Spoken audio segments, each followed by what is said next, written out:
Hello and welcome. Today we'll be talking about Vagrant, Virtualbox, and Ansible builds that I do for doing demonstrations.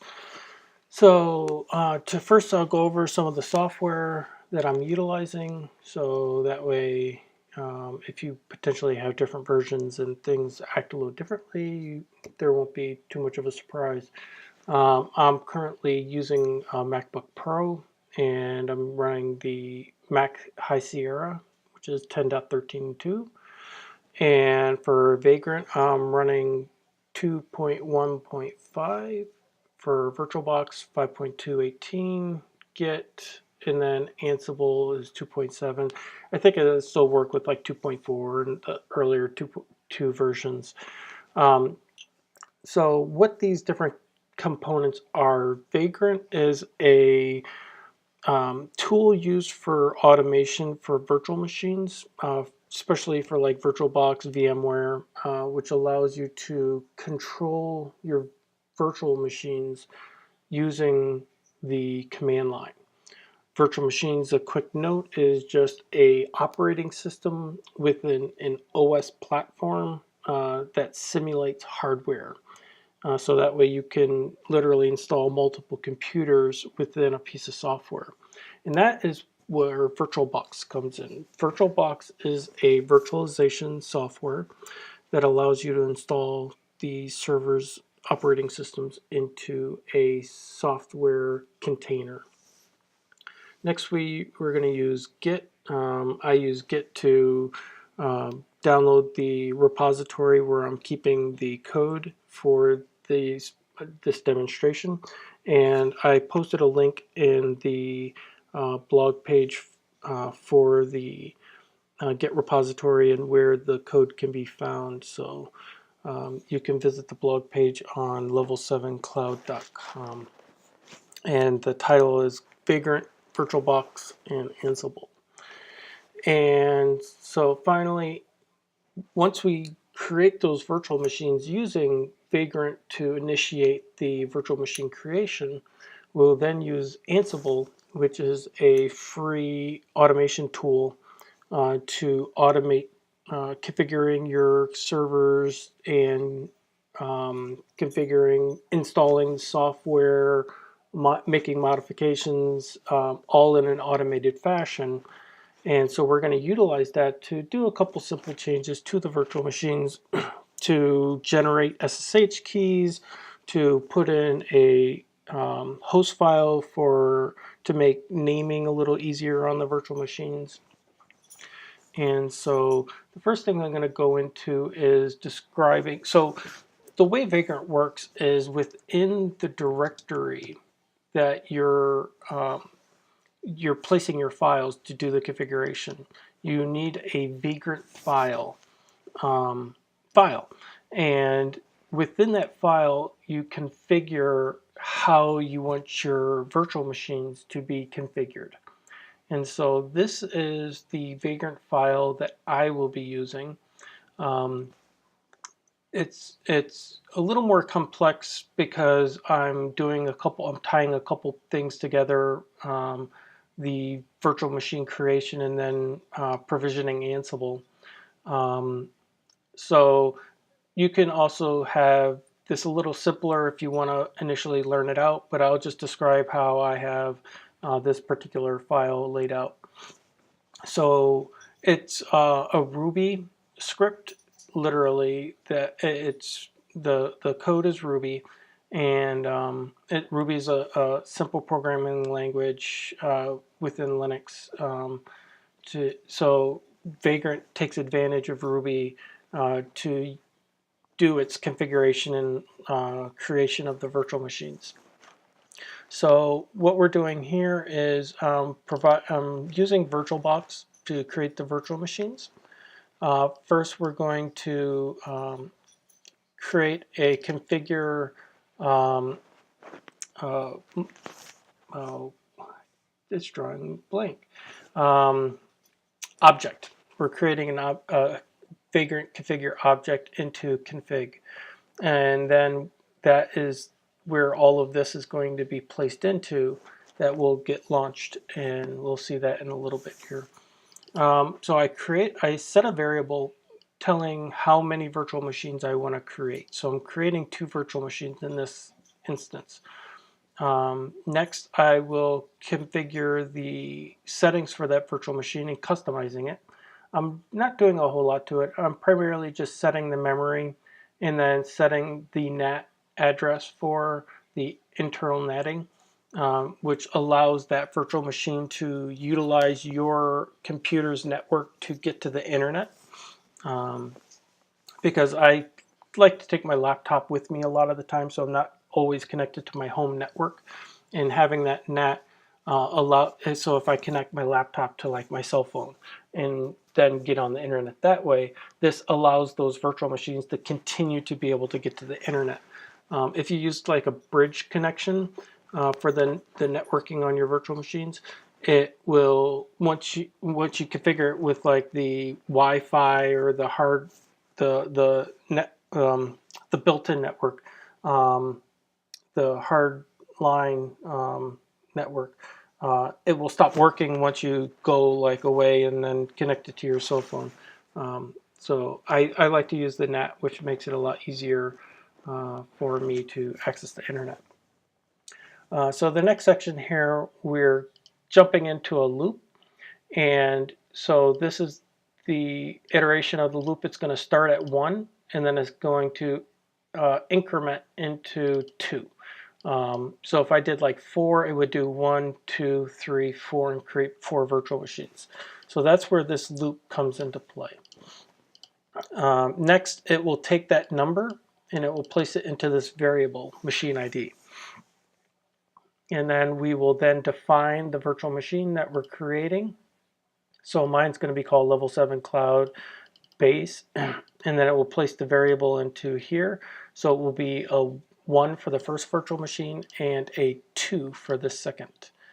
And then, oh yeah, I removed the base by accident there. And then it will place that into the server variable, and then we'll configure the server variable with the host name. You can configure the type of operating system that is within that virtual machine. I'm using Debian, and I'm using the latest version. You can actually go to Vagrant has a website you can pick different types of operating systems. This is at app.vagrantup.com /boxes. And so you could do a search for different operating systems like Ubuntu, or like I'm using Debian. You can also do like CentOS. So it has a lot of different options, and some of these are pre-configured with like Puppet and different things like that. So that's a way of, if you wanted to test out and play with different operating systems. What Vagrant will do is, if you don't have that operating system already deployed down to your machine, it will go out to that repository and download it for you. So here I'm defining the operating system that I'm putting into that virtual machine. So it will get that image for me, and I'll have a base operating system to work with. And then next, what it's going to do here is it's going to set my private network address. And so here I'm using a 192.168.56 subnet. And in order to be able to do that, you have to configure your Virtualbox network to have that host network manager. And then here I have that internal subnet. So you could go up here and create your own, and then you can put it whatever subnet you want in here, and then you just click enable, and then you can utilize that IP scheme, that subnet. So I have that subnet already predefined in there, so that's why I'm able to specify that within my Vagrant file here. And so this right here will get replaced with a 1 and a 2. So my IPs will be 101 and 102. And then here, this is the actual virtual machine name that I will see within VirtualBox Manager. because otherwise, if you don't specify a name, it creates its own long name that sometimes it's unreadable and you're not sure what is in that virtual machine. So it's nice to provide it your own name, so you kind of have an idea of what that virtual machine is.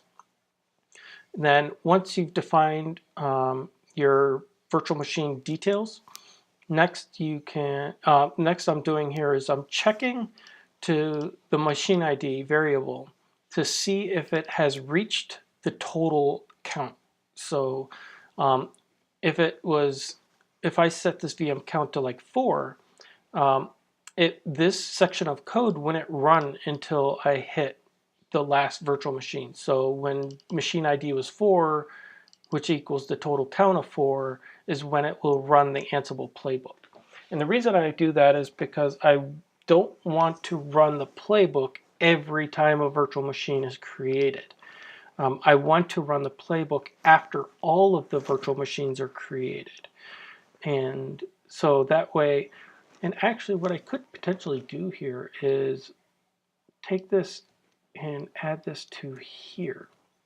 What that will do is, and I had it hard defined as 1 to 2. Now it will run this Ansible playbook on 1 to the variable. So if it was 4, it will say 1 to 4. So actually that is a little bit more efficient doing that. So I am going to now go through, so I went through Vagrant. Now I'll go through the Ansible playbook, the playbook.yaml here. And so now that the virtual machines will get created, it will get to the last machine and it will run the Ansible playbook. I also have this app install here. And if you're doing a CentOS machine, you'd have to change this to Yum. What this is doing is this is going to install Ansible on those virtual machines in order to run the playbook. This looks a little weird because it looks like it's at the end of the loop. But what it's doing here is it's defining all of the virtual machines, and the Ansible playbook is within the virtual machine definition. This is outside of it. So this will actually get executed for each virtual machine. So that's where this is a little confusing, because you would think that this should be out here when in fact it doesn't work out here. It only works if it's inside the loop here for defining of the virtual machines. But this works here to this. What this does is after the virtual machine is created, it will run this shell command inside the virtual machine inline. And what we're doing is as it's creating each virtual machine, we're installing Ansible. So that way when this executes, Ansible will run inside those virtual machines. And actually, tell you the truth, Ansible is actually running on my machine. I'm not sure if this is necessarily needed. I don't think I need Ansible to be installed. Actually, maybe, because that way when you install Ansible, it installs all the Python packages, and you do need Python installed on the server in order to run Ansible against it. So you may be able to just replace this app install with like Python in some of the packages, but if you install Ansible, it makes sure all the packages are installed. So I have to do some more experimentation with that. So next thing I'm going to go into is the playbook. So this is the Ansible playbook. This will get executed on the virtual machines after they've all been created. So the first thing that it's going to do is it's going to refresh the app cache just to make sure it has all the latest packages. Then it will go through and install each of these individual packages. So it will package with items, and this with items in setting this variable here is actually a loop, and it will loop through each with item and place that item into here in this package. And so it will install Vim, Perl, rsync, man, etc., etc. And what's nice about Ansible is it will actually check and see if it's already installed. And if it's already installed, it won't try to install it. So it will only install packages that are not currently on the system. So if you ran this, Ansible is idempotent, and so what that means is you can repeat and run the same playbook against the machine over and over and over, and it will only make changes if they're necessary. And so that's why it does that check to see if they're installed or not. The first time it will run, it will install any packages that are needed, and if it ever ran again, it would just skip right past them. The next step here is we're going to deploy an Etsy host file, and this is like a local naming on the server. We're going to name the servers, and we're going to put those names on the server so we can allow for better, easier communication between the two when we're working in them. So I'm going to take a look at the host file here that it's going to use. And here we can see the 101 and 102 IP definitions that we defined earlier. And then here is the full name. And then here's a short name to make it really easy. So if I want to connect from one server to the next, I could just use base 1 or base 2 as the name, and it will already have that map to the IP. So that way I don't have to I have to type out the whole IP or copy and paste it. It makes it a lot easier if I just want to say, okay, SSH space base 2 from the base 1 server. So it makes it a lot easier in typing out commands. So you'll notice that this has a J2 extension, and I'm not actually, so what J2 is for, Jinja 2, and it's a templating feature within Ansible to be able to create a template file, and then you can use variables within Ansible to update those sections of the template. And so I'm not actually doing that here. My template here is hard to find. There's no variables in here. It's just a force habit that I'm using J2 as this template file. And so the host name, the original name of the file really doesn't matter, because here I'm telling it the destination, and this is where it's going to put the file using this name. So that will update the host file on both of the servers. Next, I'm going to generate SSH keys on both of the servers, and then I'm going to take those SSH keys and place them in the authorized key file on both servers. And what this will allow me to do is, for this root user, it will allow me to SSH from the one server from base 1 over to base 2 without any prompting for a password or anything like that. It will just allow me to connect directly in from one server to the next. So it makes it a lot easier when I'm doing any type of testing, or when you're doing some automation or something like that. It makes it a lot easier to get around the servers. So those are the 3 files that I'm going to be working with on the command line here. And so you'll notice that those 3 files are in the same directory here. And this Vagrant Virtualbox configuration based deployment is part of the Git repository. So this code is up in that Git repository if you want to take a look at it. And you'll notice here it has this .vagrant. And what that is it's a directory that gets created when you launch Vagrant.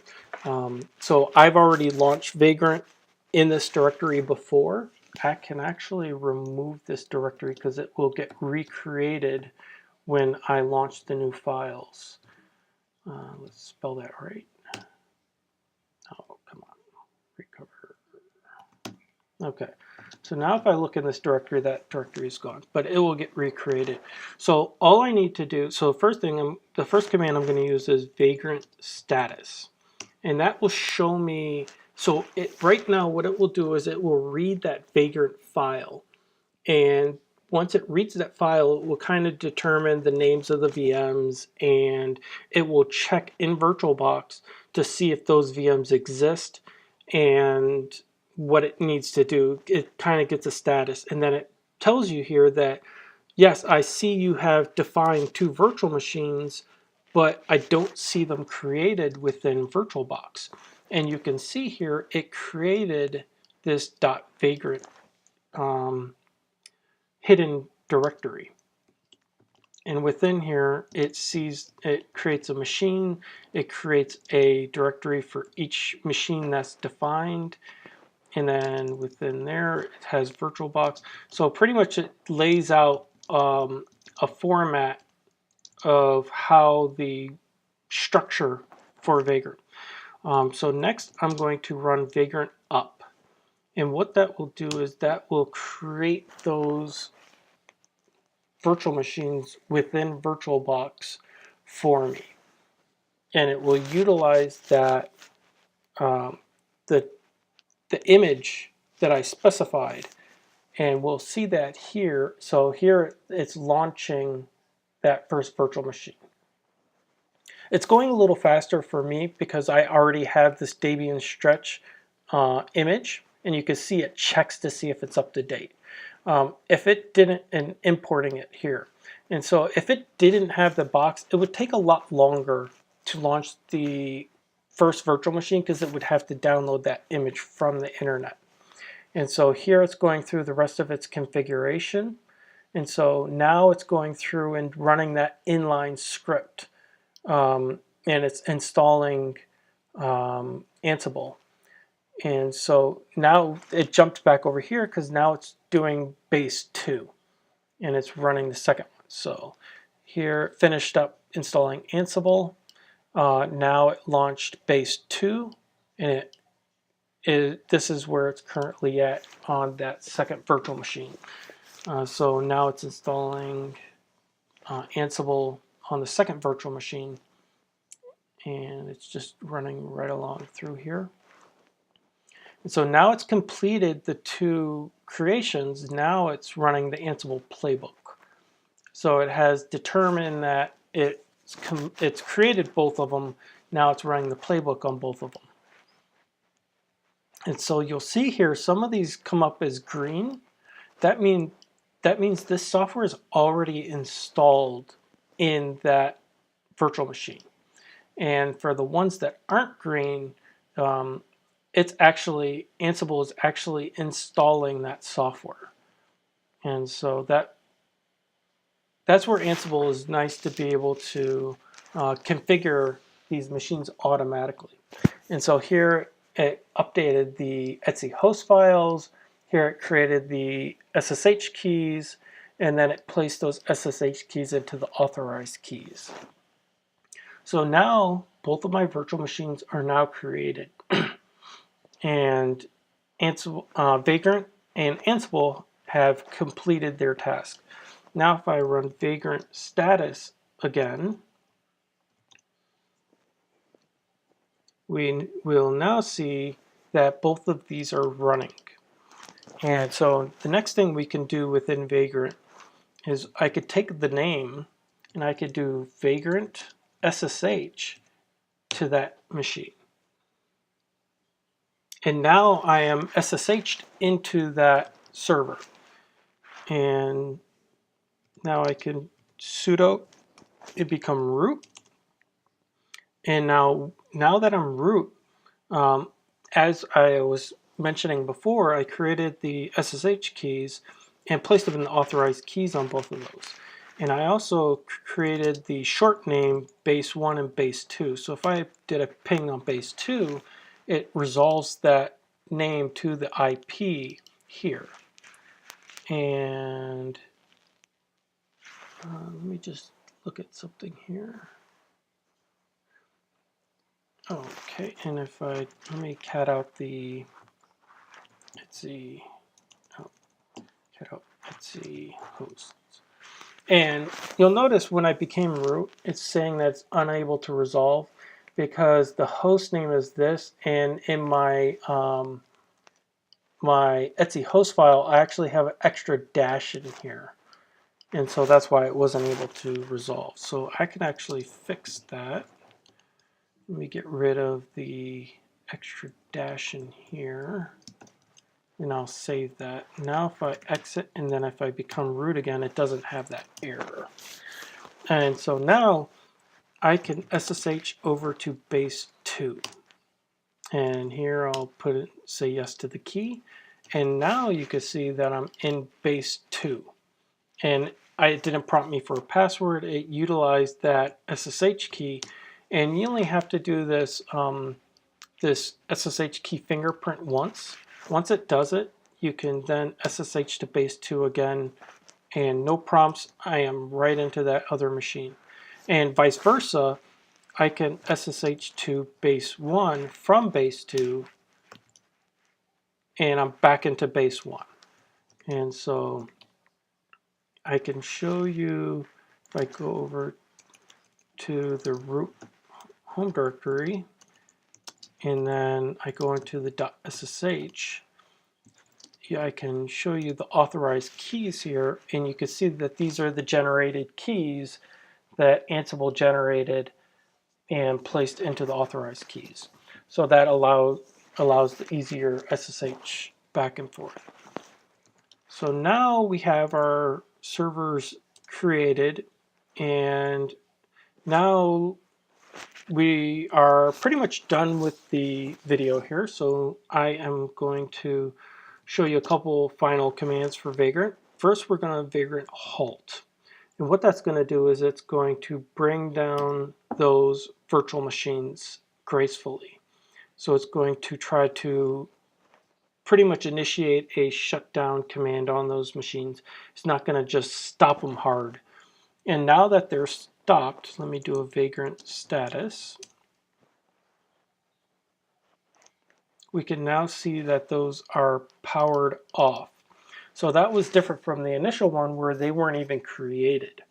Now I will get rid of these and I will Vagrant destroy. And it will prompt me to confirm here. So yes, I want to destroy it. And yes, I want to destroy it. Okay, so now those are destroyed. And I will do one last update here. I'll get rid of this extra dash and save that. And I have that all saved up there. And I'm actually going to update that Git repository with some of these changes so that way my changes are kept. So that pretty much ends this video. I hope this helped give you some insight on how I create the test labs that I'm using in the demonstrations to easily spin up some virtual machines to play around with some commands and different things like that. And then once I'm done, I could just get rid of them. And then when I need them again, just spin them up real quick. And so I hope you enjoyed the video. Please subscribe if you can, and I will talk with you later.